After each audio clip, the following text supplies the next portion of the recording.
ये यंग तरंग रेडियो है और आप सुन रहे हैं अपना फेवरेट शो चमकते सितारे अपने रेडियो दोस्त अरुणेश के साथ।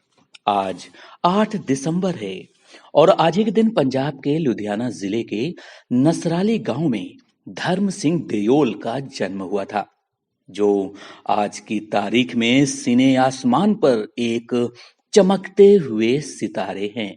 जी हाँ, हम बात कर रहे हैं जाने माने अभिनेता धर्मेंद्र की। आज उनका हैप्पी वाला बर्थडे है। जी हाँ, आज धर्म पाजी पूरे 85 साल, यस 85 इयर्स के हो गए हैं। तो आज हम अपने इस प्रोग्राम चमकते सितारे में आपको धर्म पाजी की लाइफ और उनके करियर से जुड़ी कुछ सुनी और कुछ अनसुनी, तो कुछ कही और कुछ अनकही बातें बताएंगे। आप बने रहिए हमारे साथ और सुनते रहिए यंग तरंग रेडियो। दोस्तों, कोरोना वायरस के चलते धर्म पाजी ने इस साल अपना जन्मदिन नहीं मनाने का फैसला किया है।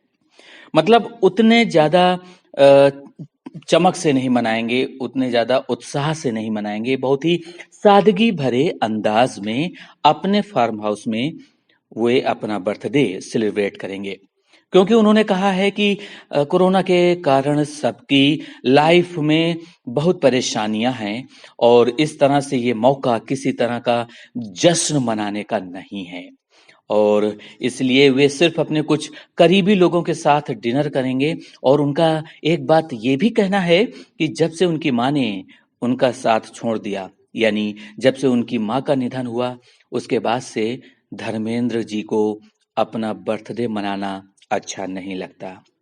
पता है क्यों नहीं अच्छा लगता?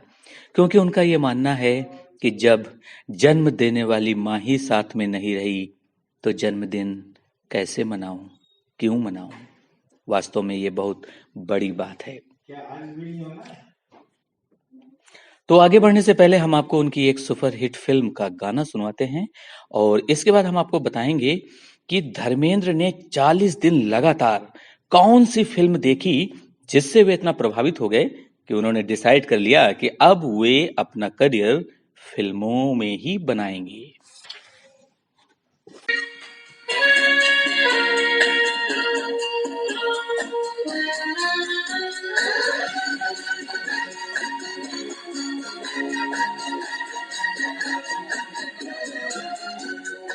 पल पल दिल के पास तुम रहती हो, पल पल दिल के पास तुम रहती हो, जीवन मीठी प्यार ये कहती हो, पल पल दिल के पास तुम रहती हो।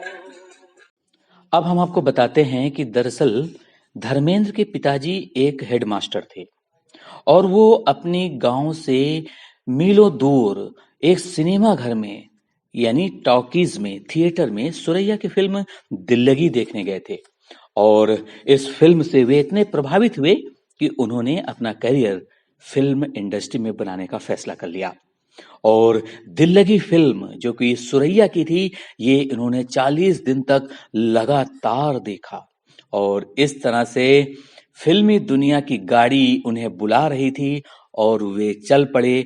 लेकिन हम आपको इस म्यूजिकल ब्रेक के बाद ये बताएंगे कि धर्म पाजी को फिल्मी दुनिया में एंट्री कैसे मिली।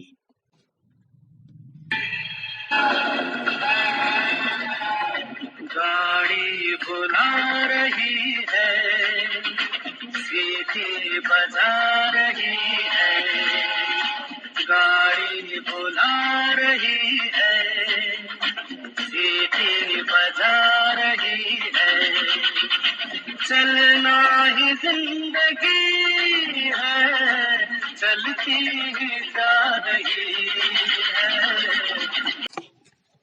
दोस्तों, आप सुन रहे हैं चमकते सितारे अपने रेडियो दोस्त अरुणेश के साथ। और आज हम जिस सितारे के बारे में बात कर रहे हैं वे हैं बॉलीवुड में पहले ही मैन धर्मेंद्र जी की। आज उनका बर्थडे है। तो हम आपको ब्रेक से पहले ये बता रहे थे कि उनको फिल्म इंडस्ट्री में ब्रेक कैसे मिला। दरअसल फिल्म फेयर जो कि एक जानी मानी फिल्म मैगजीन है, वे 1960 में नए टैलेंट की खोज कर रहे थे और इसका फॉर्म धर्मेंद्र जी ने भर दिया और इसके बाद उनके टैलेंट ने कमाल दिखाया और उनको अर्जुन हिंगोरानी की फिल्म दिल भी तेरा हम भी तेरे, जो कि 1960 में आई थी, इस फिल्म से धर्मेंद्र ने अपने करियर की शुरुआत की। और इस बात का एहसास और एहसान धर्मेंद्र जी को हमेशा रहा कि हिंगोरानी परिवार ने ही उनकी फिल्मों में आने में मदद की है। और इसके बाद उनकी कई फिल्मों में, जब धर्मेंद्र बहुत बड़े एक्टर बन गए तो इसके बाद उनकी कई फिल्मों में उन्होंने काम किया, लेकिन बहुत कम पैसे लिए, नाम मात्र के पैसे लिए। और अब सुनते हैं एक और गाना और उसके बाद आपको बताएंगे कि बॉलीवुड के किस महान एक्टर ने कहा था कि वे अगले जन्म में धर्मेंद्र जैसी पर्सनालिटी पाना चाहते हैं। हम जरूर बताएंगे आपको। आप बने रहिए हमारे साथ और सुनते रहिए चमकते सितारे यंग तरंग पर।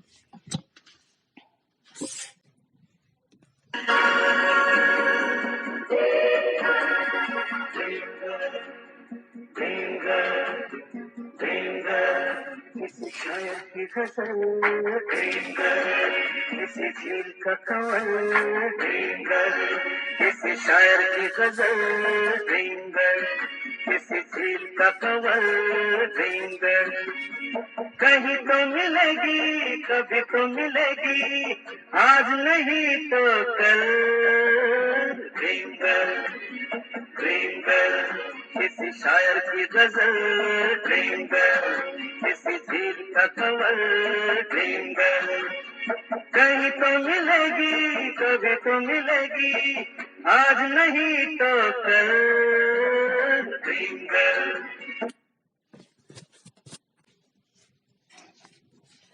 दोस्तों, हिंदी फिल्म के इतिहास में सबसे खूबसूरत हीरो में धर्मेंद्र का नाम बड़े शान से लिया जाता है। उनकी सेहत और उनके चेहरे की चमक देख करके दूसरे अभिनेताओं का भी मन करता है कि वे भी उनकी तरह बन जाएं। जी हाँ, जैसा कि हम आपको बता रहे थे ब्रेक से पहले कि हम आपको बताएंगे कि किस एक बड़े अभिनेता ने कहा था कि वे अगले जन्म में धर्मेंद्र जैसी पर्सनालिटी पाना चाहते हैं। तो वे कोई और नहीं, दिलीप कुमार साहब थे। जी हाँ, दिलीप कुमार साहब ने एक बार एक इंटरव्यू में कहा था कि वे अगले जन्म में धर्मेंद्र जैसी पर्सनालिटी पाना चाहते हैं।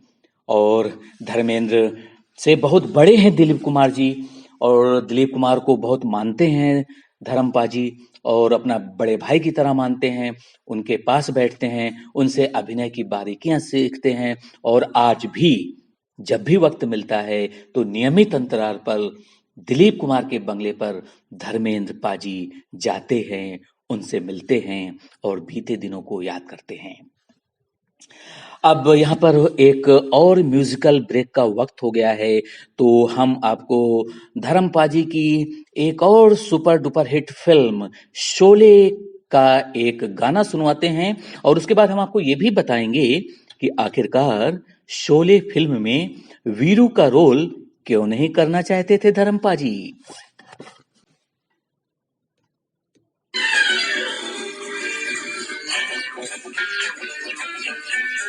ये दोस्ती हम नहीं तोड़ेंगे, तोड़ेंगे हम मगर तेरा साथ ना छोड़ेंगे।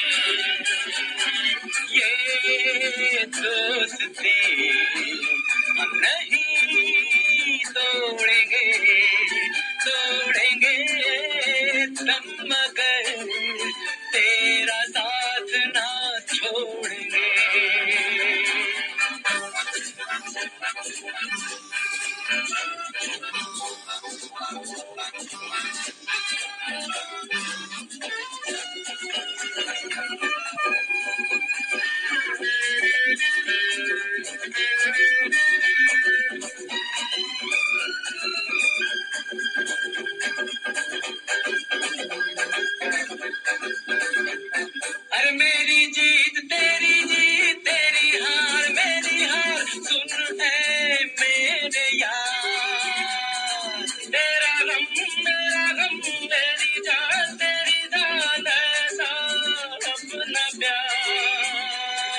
जान पे भी खेलेंगे,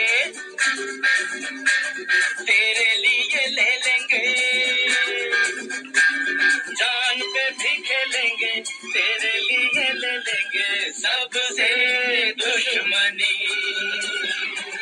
ये दोस्ती हम नहीं तोड़ेंगे।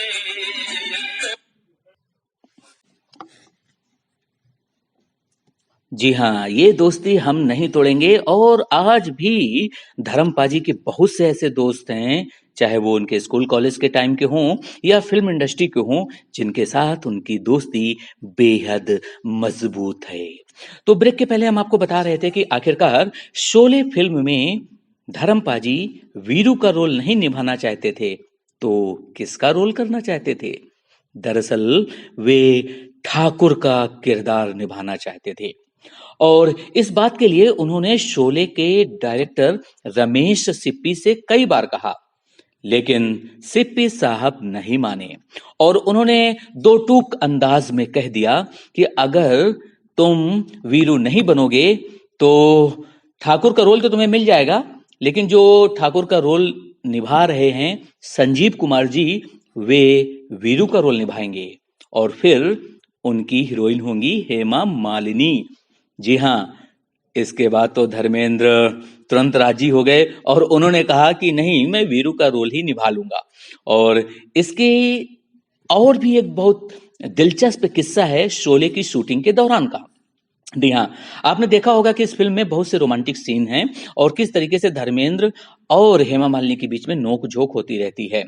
अब ऐसे ही एक सीन की शूटिंग के दौरान धर्मेंद्र जानबूझकर गलती करते थे ताकि हेमा मालिनी के साथ ज्यादा से ज्यादा वक्त बिताने का मौका मिले और इसके लिए बकायदा वे प्लानिंग करते थे और स्पॉट बॉय को भी गलती करने के पैसे देते थे ताकि वो उनका हेल्प करे। तो इस तरीके से बेहद ही शरारती अंदाज भी धर्मपा जी का था। और अब इस कार्यक्रम के आखिर में आपको बताते हैं कि बहुत से दूसरे अभिनेता हैं जो धर्मेंद्र को अपना रोल मॉडल मानते हैं, जैसे गोविंदा हैं। जी हाँ, गोविंदा ने एक बार कहा था कि जब उनकी वाइफ प्रेग्नेंट थी तो उन्होंने अपनी वाइफ को धर्मेंद्र जी का उनके युवावस्था का फोटो दिया था ताकि वो ये चाहते थे कि अगर उनकी वाइफ उस फोटो को अपने बेडरूम में रखेंगी तो उनका जो बेटा होगा वो धर्मेंद्र की तरह होगा। और ये बात खुद उन्होंने धर्मेंद्र को बताई और ये बात सुनकर धर्मपा जी की आंखों में आंसू आ गए और उन्होंने गोविंदा को आशीर्वाद दिया कि वे और उनका परिवार खूब फले फूले। इसी तरह से आजकल के युवाओं के दिलों की धड़कन ऋतिक रोशन भी धर्मेंद्र के जबरदस्त फैन हैं। बचपन में उनके कमरे में धर्मेंद्र का एक बहुत बड़ा पोस्टर लगा हुआ था और आपको तो पता ही है कि कुछ समय पहले ऋतिक रोशन के माइंड की यानी मस्तिष्क की सर्जरी हुई थी और ठीक होने के बाद सबसे पहला फोन धर्मपा जी ने ही उन्हें किया था। इसी तरह से सलमान खान की बात करें तो सलमान खान तो कई बार कह चुके हैं कि वे धर्मेंद्र से बहुत प्रभावित हैं, धर्मेंद्र उनके रोल मॉडल हैं और उन्होंने धर्मेंद्र से ही बॉडी बनाने के टिप्स लिए हैं। जी हाँ, और उधर धर्मपा जी भी कई बार ये इस बात को कह चुके हैं कि सलमान और उनमें बहुत सी समानताएं हैं और वे अपने जवानी के दिनों में बिल्कुल सलमान खान की तरह ही तो हुआ करते थे। जी हाँ, और एक बात मैं आपको बताऊं कि सलमान खान की फिल्म प्यार किया तो डरना क्या, इस फिल्म में धर्मेंद्र का अच्छा खासा रोल था, लेकिन उन्होंने एक भी पैसा नहीं लिया था। और सबसे बड़ी बात ये कि सलमान खान के पिता सलीम खान ने अपने बेटों को साफ तौर पर कहा कि वे धर्मपा जी का शूटिंग के दौरान विशेष तौर पर ध्यान रखें। और अब इस कार्यक्रम का समय समाप्त हो रहा है तो चलते चलते अब हम आपको बता देते हैं कि धर्मपा जी ने पॉलिटिक्स में भी एंट्री की। 2004 में उन्होंने बीजेपी के टिकट से बीकानेर से चुनाव लड़ा। हालांकि पॉलिटिक्स उन्हें बहुत ज्यादा रास नहीं आई, वो चुनाव में जीते जरूर, लेकिन पॉलिटिक्स से ज्यादा उनका मन शायरी में लगा, एक्टिंग में लगा। जी हाँ, वे बहुत ही उम्दा शायर हैं, वे बहुत ही उम्दा गजलें लिखते हैं शायरी की उनको बहुत अच्छी समझ है और जब भी महफिल सजती है तो धर्मपाल जी अपनी लिखी हुई गजलें और शायरी जरूर सुनाते हैं। और उन्होंने उर्दू मीडियम से पढ़ाई की है, इसलिए उनके अल्फाज भी बहुत अच्छे हैं। तो चमकते सितारे आज के इस कार्यक्रम में फिलहाल इतना ही। आपको हमारा कार्यक्रम कैसा लगा अपना फीडबैक कमेंट बॉक्स में जरूर दीजिए और साथ ही इस चैनल को लाइक शेयर और सब्सक्राइब भी कीजिए। तो आखिर में पूरे यंग तरंग रेडियो की टीम की तरफ से, पूरी टीम की तरफ से धर्मपा जी को जन्मदिन की ढेरों शुभकामनाएं। आप ऐसे ही हमेशा हैप्पी रहें, हेल्दी रहें और दर्शकों के दिलों में राज करते रहें। तो आज के लिए इतना ही। अब अपने रेडियो दोस्त अरुणेश कुमार को दीजिए इजाजत। नमस्कार।